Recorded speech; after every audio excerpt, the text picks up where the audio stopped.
Pinaigting ng Pasig City ang operasyon laban sa mga nagtitinda ng iligal na paputok. Ayon kay Mayor Vico Soto, kasunod ng ipinapatupad na no permit policy para sa bentahan ng fireworks ngayong bagong taon. Naaresto ng Pasig Police ang isang online seller at nakumpiska ang mga iligal na paputok tulad ng Judas Belt, 5-star, Quitis at whistle bomb. Ito ang unang taon na hindi nag-isyo ang lokal na pamahalaan ng espesyal na permit sa sino mang nais magbenta ng paputok.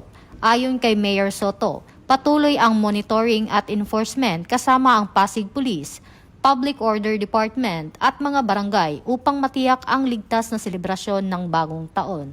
Ito ang bagong PNP para sa bagong Pilipinas, serbisyong mabilis, tapat at nararamdaman.